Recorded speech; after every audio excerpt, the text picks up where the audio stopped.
Welcome to the Chiesi Symposium. The title of this symposium, Catching the Cruise, Changing the Course of Lysosomal Disease, Illuminating Complex Pathway of Rare Disease with Fabry Disease, Alpha-Mannosidosis in Focus. So this is the disclaimer. Following discussion does not focus on or dispute any specific product manufactured by any pharmaceutical company. Patient cases are for medical discussion only and reflect the faculty's own experience. They represent a typical clinical scenario. This presentation in part and whole may not be reproduced, and don't copy and not recording. I'm a Dr. Eto from Tokyo, Japan, and the three distinguished speakers, Dr. Nicole Muschol from Germany, the Eppendorf University, and Professor Aguiar, the Portuguese, the Inborn Metabolism Reference Center, and also Professor Robert Hopkin, Cincinnati, the United States. The purpose of this symposium explores the patient journey across the LSD continuum, focusing on the unmet needs and diagnosis and treatment initiation and long-term management, and utilize case-based discussion focused on Alpha-Mannosidosis and Fabry Disease, highlight disease-specific challenges. Access where challenge persists in patient journey and where tailored intervention can improve outcomes. So, introduction of LSD patient journey with a spotlight on Fabry disease, Alpha-Mannosidosis. So, with a challenge to the diagnosis and then treatment and monitoring. Common LSD challenge over the patient journey, as shown here in the at least more than 70 different lysosomal disease known, and incidence about 1 to 5 to 8,000 in newborn. In the literature, much higher incidence. Multi-organ manifestation in many organs involved, and clinical heterogeneities, and very complicated. And the new screening method has been established already. Identify patient pre-symptomatically. That's important by the newborn screening, something like that. Early treatment is essential.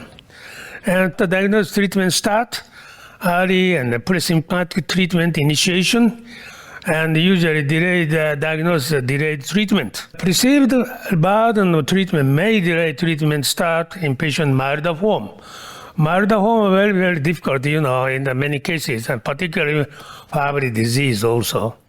After treatment start and then monitoring, as you know, we discussed about the monitoring rely on the combination of clinical assessment, laboratory tests, biomarkers, and imaging, and several other factors.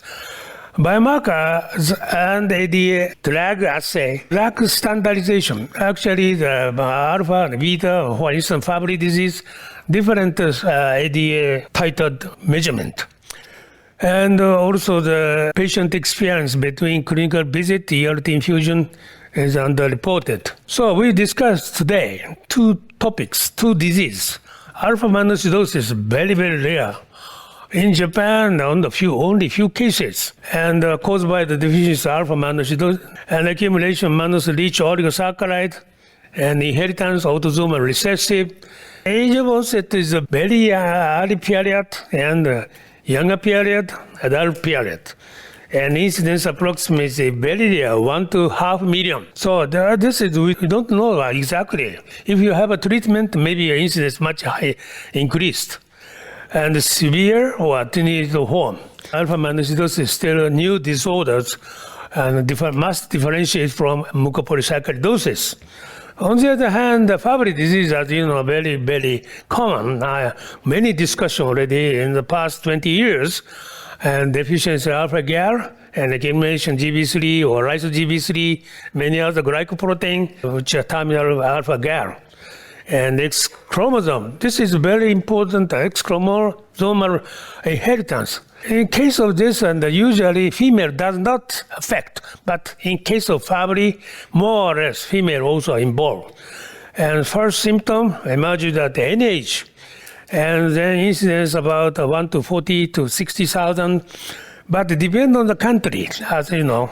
classical form, about 1 to 40,000. And recently, after the newborn screening, late onset, very high incidence. About 90% of actually, we carried out a newborn screening in Japan, 90% are late onset. But the clinical variety, so many clinical varieties. So incidence here, 1 to 3,000, 4,000, something like that. Now, using the Alpha-Mannosidosis Fabry Disease as an illustrative example, we'll explore these disorders. First, we'd like to introduce first speaker, Dr. Nicole Muschol. What I'm going to do with you now is to look at the diagnosis of these rare lysosomal storage disorders. We've already heard from Professor Eto that we are talking about multi-organ disorders. So in alpha-mannosidosis, you have mainly involvement of the cognitive function. You have cognitive impairment. You might have behavioral issues later on in life, also psychiatric manifestations. Very typical is also hearing impairment. Patients usually have immunofunction impairment, so they have an immunodeficiency. You have muscle involvement, so these are the main features. And you have to think about alpha-mannosidosis as a disease with a spectrum from severely affected infants to manifestations in children and also adolescents.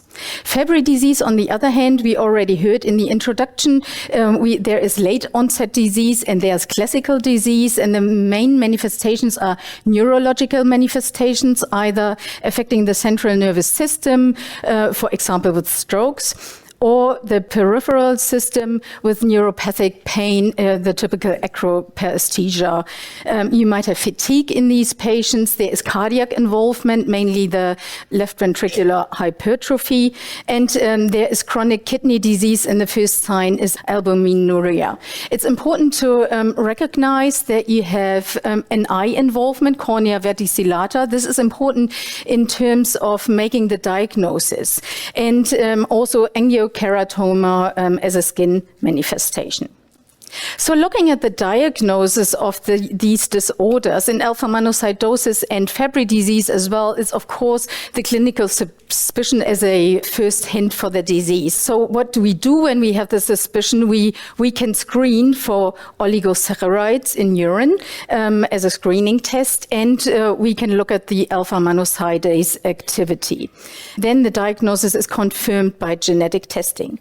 In Fabry disease, it's a bit more difficult because early symptoms can be very unspecific, like GI symptoms or the neuropathic pain. So you might need organ checkups to identify organ manifestations. And Fabry disease is an X-linked disorder, so it is also important to look at the family history in this disease.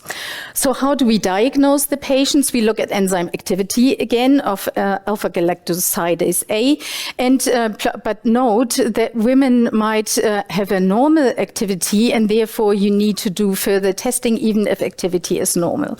So this is why we look at biomarkers. Lyso-Gb3 is the typical biomarker, and we always do genetic testing in these patients. My main piece I want to share with you is basically two cases where we want to look at how patients made the diagnosis. So the first patient is a woman, now 35 years of age, who was or is the first child of non-consanguineous German parents, and she had an uneventful pregnancy and delivery. And then mom stated basically from really early on, just a few weeks, she was permanently sick. She had ENT infections, but also bronchitis, was hospitalized with bronchitis. Early development was normal. She was able to sit independently at 6 months of age, walking a bit later, independent walking with 18 months of age, so borderline, but then she had a speech delay. She only spoke first words at 20 months. But nobody really wondered because she had all these ENT infections and glue ear, and then she was scheduled for ENT surgery at 23 months of age. And this is when the ENT department ordered for a pediatric consultation. And she was seen in the University Center pediatric department. So when she was seen in the pediatric department, it was noted that she had these coarse facial features and a short neck, very MPS-like. So everybody thought this could be some form of mucopolysaccharidosis. But there were no skin abnormalities, no joint contractures. She had a systolic murmur, but no organ enlargement. And the psychomotor development at this stage was documented as not clearly abnormal. They carried out a couple of tests, routine blood and also urinary glycosaminoglycans with suspicion of MPS, but everything came back normal. They had a cardiac echo that showed a small ASD2. There was an abdominal ultrasound with a slightly enlarged liver and spleen. There was an ophthalmic consultation. No corneal clouding was found. And then they did extensive, it's quite a while ago, extensive x-rays of the head, of the thorax, of the spine, hips, hand, and there was the radiologist had this suspicion of a bone dysplasia. So, and this triggered basically extensive enzymatic testing for several MPS disorders, MPS 1, 2, more in males actually, MPS 3A to D, 4B, 6, 7, also ML and MSD, but everything was normal. And then they carried out another screening test. They did a blood smear and found vacuolized lymphocytes. So as a suspicion, giving a hint for a lysosomal disorder. So what happened to our patients? So at that time, that's quite a while ago, they didn't have a clue what to do. So they decided to watch and wait and do annual follow-ups. And then she had a persistent speech delay. So also grommets didn't improve anything when she was 3 and 4 years old. And when she was 5, the diagnosis of a sensorineural hearing impairment was made and she got hearing aids fitted, so quite late. She developed problems with her fine motor function and also coordination, and also it was noted that she had an enlarged head circumference. Head circumference was normal at birth, but was then +2 standard deviations. And so the diagnosis was made after several rounds of urine screenings and enzymatic testing batteries, and she had alpha-Mannosidosis deficiency and was diagnosed with alpha-Mannosidosis at 7 years of age. So what's interesting about this case is that she really had features of MPS, especially the facial features, and that's important for your differential diagnosis in MPS patients maybe. So the second case I would like to share with you is also is quite interesting, I find, because we made the diagnosis when the patient was 40 years old, although he had symptoms before. So what happened? He was a bit premature, not too bad, uneventful delivery, he had neonatal jaundice, but then he basically had frequent infections again. We had pulmonary infections, ENT infections. He underwent recurrent ENT surgeries. His motor development was basically normal, but he had a speech delay and also was diagnosed with hearing impairment and got hearing aids fitted. In school age, it became apparent that he had learning difficulties. That was stable for quite a while. That was actually primary school, and he also had behavioral issues. He had severe anxiety, he was a bit hyperactive, and also displayed other behavioral things. So, and this led to the fact that he underwent extensive metabolic testing when he was 10 years old. And they also found vacuolized lymphocytes, and there was a suspicion for a lysosomal disorder, and he had slightly increased glycosaminoglycans in urine as well. But at this time, the family got really traumatized through all these investigations that were carried out. And also he underwent either a skin biopsy or muscle biopsy, I'm not 100% sure, and had wound healing problems. So they decided not to go back to the clinic and just live their life like the child was. So when he was 40 years old, the family had noted that he had regressed in cognitive as well as motor function. He also had visual deterioration. And this is basically where they decided to come to our lysosomal outpatient clinic to present him with a not yet diagnosed MPS disorder. We found a patient with an angular facial features. We looked at pictures from earlier on where he was a handsome young man. So that was something that developed the last years. He had fleshy earlobes, an abnormal helix.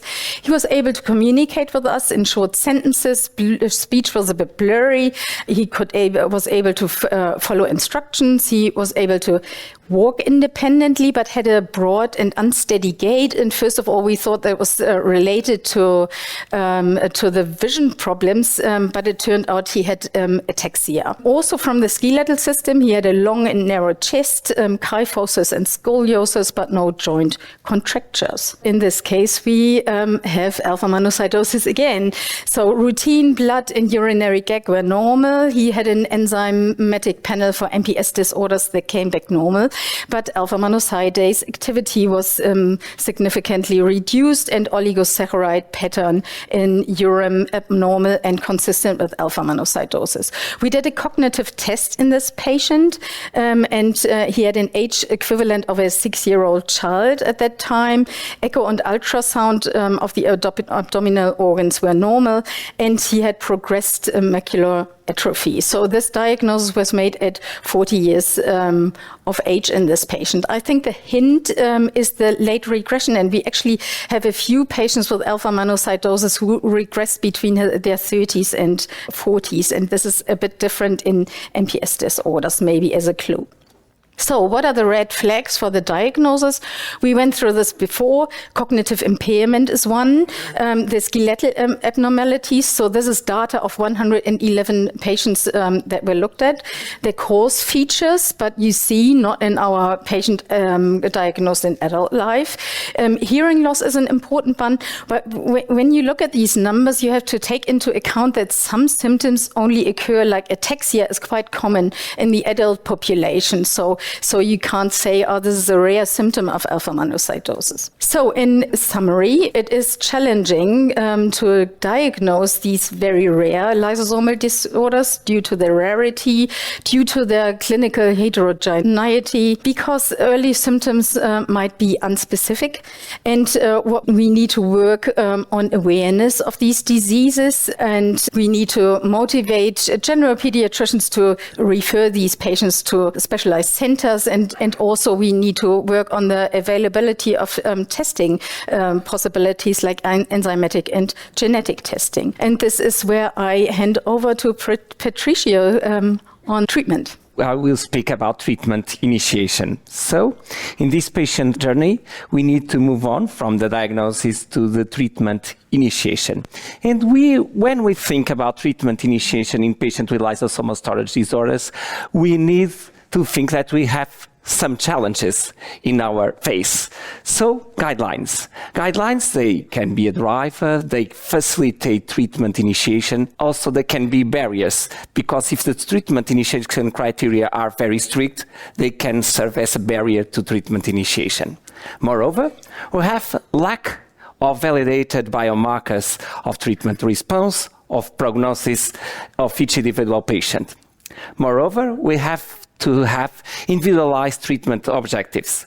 As we understood before, we have a clinical phenotype, a wide spectrum of clinical phenotypes, so each patient needs to have an individualized objective of treatment according to his phenotype and his disease stage.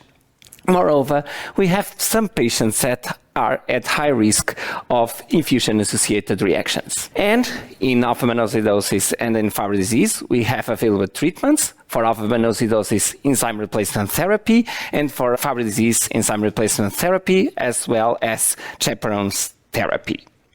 So let's move to the first case report. We have a 21-year-old male, and he has complained since he was 8 years old about pain in the extremities, in hands and feet, about bowel crisis and abdominal pain. He was misdiagnosed as having rheumatic fever or other rheumatologic disorder, and he was medicated with penicillin or other painkillers or anticonvulsants, but without improvement. When he was 21 years old, he was observed by a dermatologist who were able to identify angiokeratomas, and then he was referred to our clinic. In our clinic, we are also able to identify hypohidrosis, cornea verticillata, and also a slight left auditory deficit. Then we proceed with the Fabry disease diagnosis in mind, and we were able to show that he has almost no activity of alpha-galactosidase A in leukocytes. We were able to show a pathogenic variant in GLA gene and also a plasma lyso-GB3 very high in this patient. Then we moved to further investigations with an ECG showing voltage criteria of left ventricle hypertrophy and short PR interval, an echocardiogram only with slight changes in global longitudinal strange. The brain MRI was normal, as well as heart MRI, and the kidney function was normal, but with a slight increase in albuminuria and proteinuria.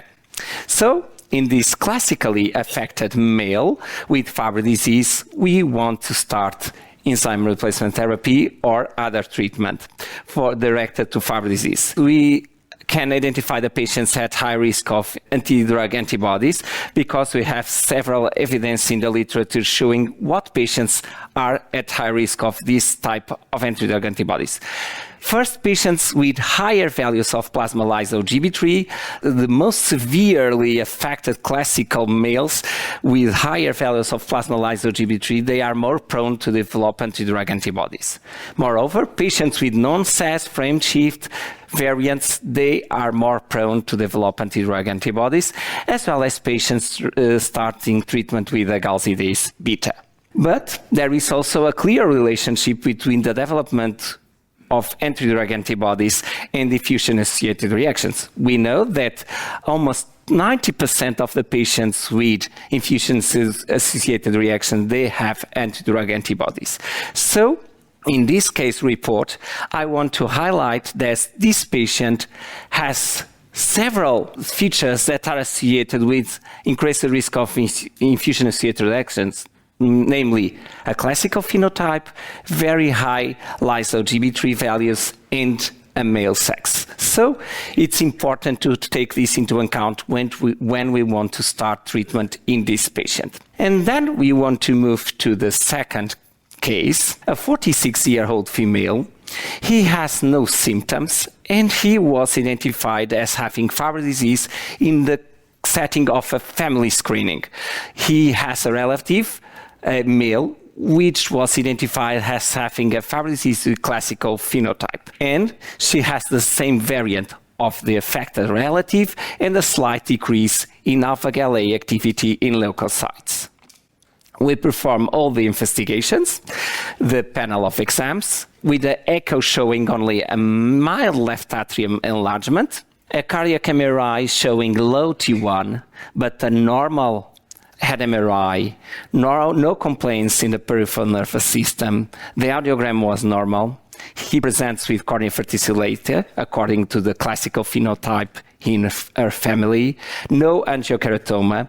Plasma lyso-GB3 within the range of females with classic phenotype, slightly above 10 nanomoles per liter.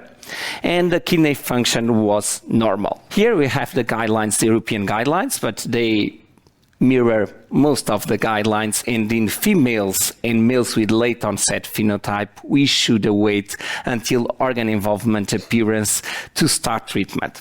And regarding the treatment initiation criteria in these guidelines, we have the presence of white matter lesions, TIA or strokes, also GI symptoms, kidney involvement with microalbuminuria, proteinuria or renal insufficiency, heart involvement with increase in left ventricular hypertrophy or arrhythmias, and also neuropathic pain. But nowadays we have evidence that earlier treatment allows us to achieve better outcomes. We know that patients starting very early treatment, earlier than 25 years of age, males, classically affected males, they tend to have a lower value of plasma lyso-Gb3 under treatment than the patients starting treatment later, after 25 years of age. We also know that patients starting treatment before 18 years of age, they tend to have better outcomes in terms of kidney and heart function during the follow-up in comparison of patients starting later, mainly patients starting treatment after 13 years of age. These are data from classically affected males. But we have the guidelines in place. And the patients starting per guidelines, they can achieve the better outcomes or not. As we said, we need to have, in terms of the kidney, signs of kidney involvement like albuminuria or renal insufficiency. But we know that patients with renal insufficiency, like patients with a eGFR below 60, they tend to have a higher risk of Fabry-associated clinical events. So they seem to be late to start treatment because they do not achieve the better outcomes. And it is also true for the heart. If we await until we have cardiac hypertrophy with a maximal wall thickness of more than 12 millimeters, we have these patients having higher risks of having an event during treatment. So it seems that the guidelines treat patients a little bit later than they can be treated to achieve the better outcomes. Also, the presence of an event before enzyme replacement therapy is associated with worse outcomes during treatment. So, as main take-home messages, I would like to highlight that diagnostic delay and misdiagnosis are the most important barriers to timely treatment initiation. That we need to identify patients at higher risk of infusion-associated reaction and anti-drug antibodies because we need to optimize treatment strategies in these patients, mainly in classically affected males. We know that there is emerging evidence suggesting that earlier treatment strategy may benefit some patients, while delaying until guideline-based criteria may affect long treatment outcomes. But we need to have better biomarkers in order to assess the prognosis of each individual patient and to understand what is the treatment response, because we know that we are late, but we don't have very good biomarkers in order to understand if we need to start treatment before. So I will hand over to the next presentation. Thank you. I get to tell you what to do after you've started your patient. So I get monitoring, which kind of sounds boring, but it's really important. We do have monitoring guidelines for both of these diseases. So Alpha-Mannosidosis guideline has just been published in 2024. It's a very rare disease, so there's a lot less detail going on, and we need to collect more data, which means we need you to monitor those patients particularly closely so we can update the guidelines effectively. Fabry disease, we have had guidelines since the early 2000s, and they have been updated several times. We have broader recognition, but we still have underutilization of the guidelines, and many practitioners are unaware of some of the current recommendations. So consensus statements for alpha-mannosidosis. There are about 60 best practice statements noted. Patients should be monitored closely for changes in cognitive impairment, changes in behavior, increased evidence of balance problems, ataxia, or increasing levels of immune dysfunction. And things need to be done and can be done to address those issues. The other thing that's complicated with them is that there's more than one treatment option. So if somebody is opted for monitoring versus treatment, what should you do differently on with the patient as far as the monitoring that you go? My recommendation is that that should be the same. You don't want to space out your testing because you're not giving a drug and then miss progression of the disease. And some kids will have stem cell transplant, which does improve outcomes for this disease. But the monitoring that they need is going to be different because you have to monitor the stability of the transplant. So we need a holistic approach that is tailored to the current needs of the patient. We need to know how the patients are doing, both with the common and the less common manifestations. So we need to monitor these children and follow them regularly. So guidelines for Fabry disease, this is one of the more comprehensive guidelines, but there are several that are available now.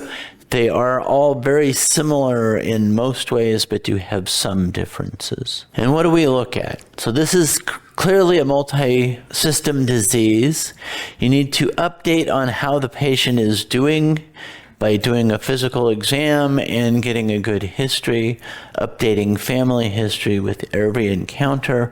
We also need to monitor changes in renal function, heart function, cerebrovascular manifestations, pain, etc. And ideally, we will do this without waiting for the patient to be doing worse, because a lot of times reversibility is not very good if you wait until you have signs of permanent damage. So paying attention to subtle changes in things like kidney and cardiac function is important. We need better tools for GI monitoring, but definitely ask. And if somebody gives you a hint that there's a problem, ask the follow-up questions. Anti-drug antibodies have been mentioned already. These do change with time. They are associated with an increased risk for infusion reactions and for decreased impact of the drugs. And we tend to think of anti-drug antibodies as being just a plus or minus thing. But we have to remember there are IgM, IgG, IgA, and IgE antibodies that have different implications. Furthermore, the IgG antibodies have subtypes, and those also have different risk factors for the degree of risk for infusion reactions and the severity and chronicity of the infusion reactions. So it's good to monitor the antibody levels, including down to the level of some of the details of the antibody types, if that's available. Now, if you think that your patients are going to tell you how they're doing, as you can see from this slide, about half of the time you will be right. They will tell you if there's been a change, but you'll be wrong half the time. Which means of the people who are experiencing breakthrough symptoms between infusions, only half of those are going to tell you that unless you specifically ask them. So, ask the questions. Now, if a female patient, she is in generally good health, has a confirmed diagnosis of Fabry disease, a demanding work and social life, and she is on treatment with ERT. She is tolerating the treatment well, but her reason to go on treatment was to preserve her ability to have this active life, keep up on her work, and have energy for her friends.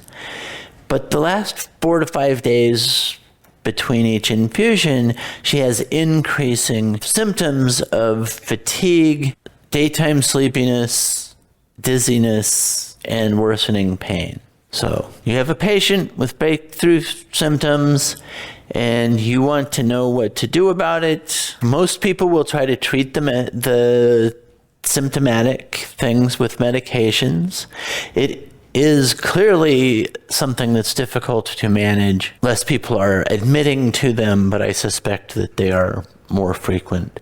Maybe not in this group, but in general, than we would like to think. Now let's go to the next one. Another female patient, 35 years old, has been receiving ERT for a couple of years, has a reasonably short infusion time, but for the rest of the day on the day of the infusions and for the next day, she has fatigue and dizziness. She's on pre-medications. She started off without any pre-medications, but pre-medications were added to see if that would help to reduce these symptoms, but she reports no change in that. The diagnosis is classic Fabry disease in this patient. So how would you manage this? Would you use ADHD treatments, steroids, discontinue antihistamines, add other drugs, change the infusions, etc.? So we have more than one option for treatment. So trying a different treatment would be good. For this particular patient, in my opinion, one of the things I would definitely do is discontinue the antihistamine because it's not doing any good. It didn't help. And then the other things, it depends. So for example, if I have a patient who has severe daytime sleepiness or severe fatigue, I'm going to want to treat that if I think that that is due to the Fabry disease. In this context, it's only related to the treatment. So I don't know if I'm going to treat that with a separate medication or try to adjust the treatment. So we have a patient here. I'm not going to give you a final answer on what to do, but I will tell you that we need to pay attention to what the patients are telling us. We also need to pay attention to what the patients aren't telling us, and we want to know if there are changes before the patient knows that there are changes if possible, because that gives us the best opportunities to optimize the patient's outcome. So conclusions, we need a patient-focused approach to monitoring. We need to assess quality of life. We need open communication, asking specific questions, and if they give positive answers, following up with those specific questions.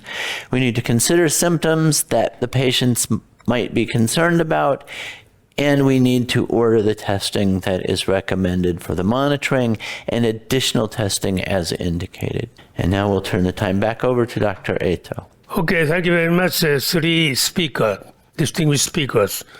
And we learned Alpha-Mannosidosis and also the Fabry disease. So this is the take-home message. Diagnosis, that Fabry disease benefit from family tree analysis. I think this is important, you know already. And also the diagnosis by DBS and newborn screen in Japan, Taiwan, and also Italy, US. And now expanding in many countries, and newborn screen give us a more important message to you. So Alpha-Mannosidosis is very rare, you know. But once you notice these disorders, maybe you include the enzyme assay panel in the lysosomal disease to detect Alpha-Mannosidosis deficiency. So this is a difficult diagnosis because it not includes a test panel. So Alpha-Mannosidosis must be differentiated from the MPS. If you have an MPS patient, you must assay Alpha-Mannosidosis does the enzyme assay. So diagnosis made easily by the DBS leukocyte and also by skin fibroblast. So greater awareness, mannosidosis, Alpha-Mannosidosis, also beta also, but you must notice about these disorders. And then treatment start. Fabry patient, we treated in Japan 1,000, almost 500, but here, maybe number second in the country, in the world.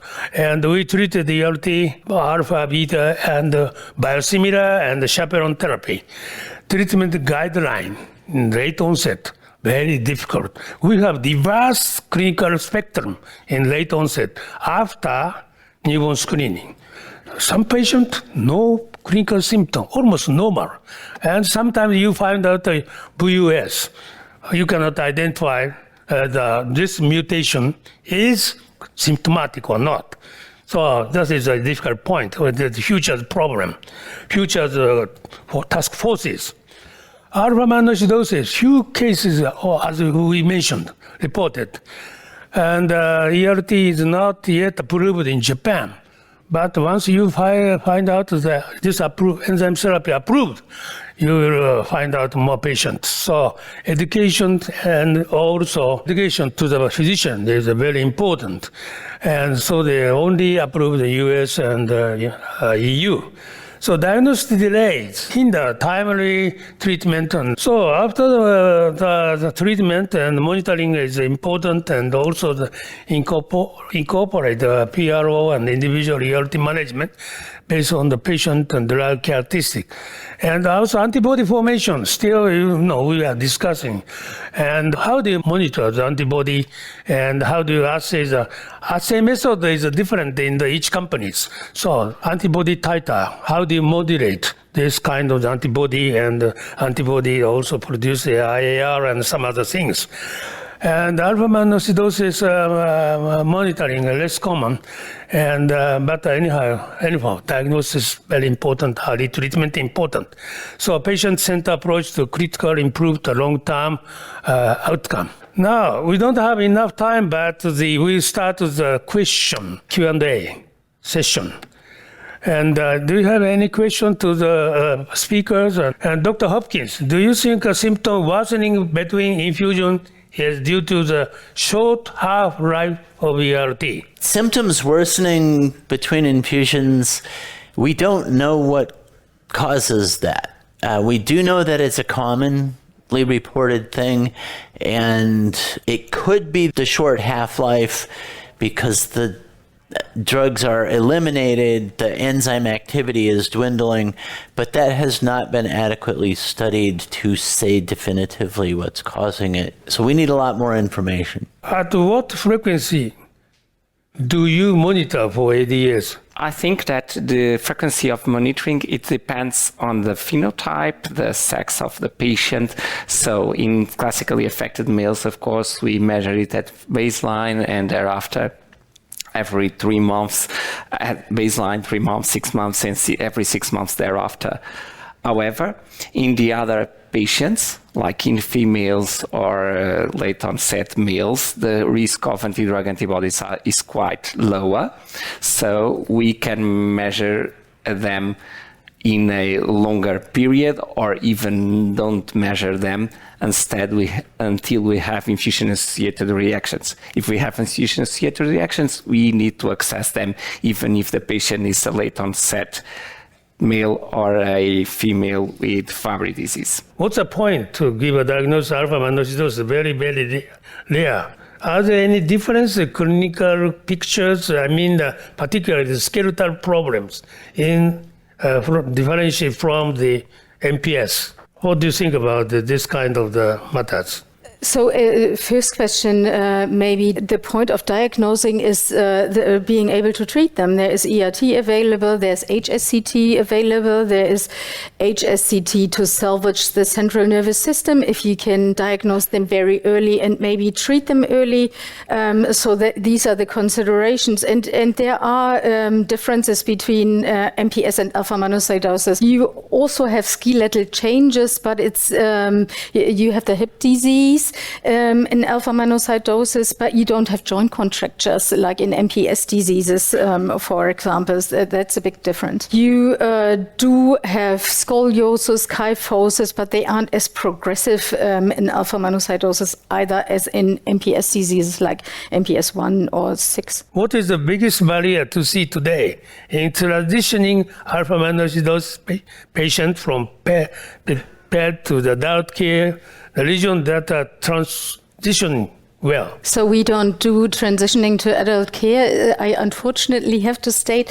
So I think that you have patients with cognitive impairment. We usually have the parents accompanying them, but in our center we never transition. We transition subdisciplines, so they go into adult cardiac care when they have cardiac manifestations, for example, but we still see them in the pediatric department. I think this is very, very country-specific question. Some countries transition, like in the UK, you are transitioned to adult care all the time, or in Portugal, I guess Patrício is the same. You get transitioned. You probably seeing the. And in the US, it depends on where you live. what kind of transition you get. At my institution, we don't transition, but in some places they do. With the treatment, is there any exploration of newborn screening for alpha-mannosidosis? This could help identify attenuate condition or severe condition. So there is attenuated and severe disease for this, and so you would want to account for that.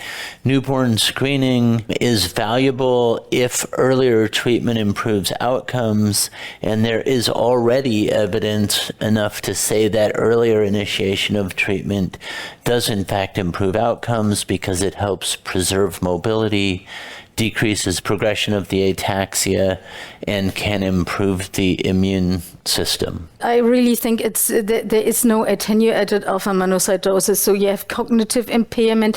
We have lots of these patients who really regress in adult life.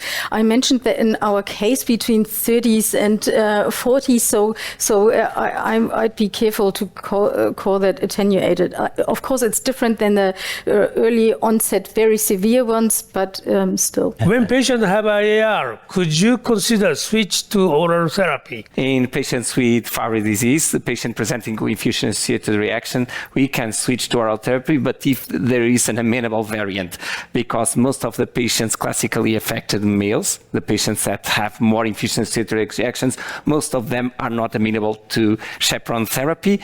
It depends on the amenability, but if the patient is amenable, we can try because the patient will not have infusion-associated reaction. What is the optimal monitoring for the adult woman with late onset Fabry disease? So the females with late onset Fabry disease should be monitored as regularly as if they were any other form of Fabry disease, and they should be monitored whether or not they currently are qualified for treatment. That doesn't mean all of them will need treatment, but I have had experience where women decided they weren't going to be monitored and came back with advanced heart failure because they don't usually get pain. They don't have some of the other typical findings of Fabry disease, but they are at risk for slowly progressive heart and kidney disease.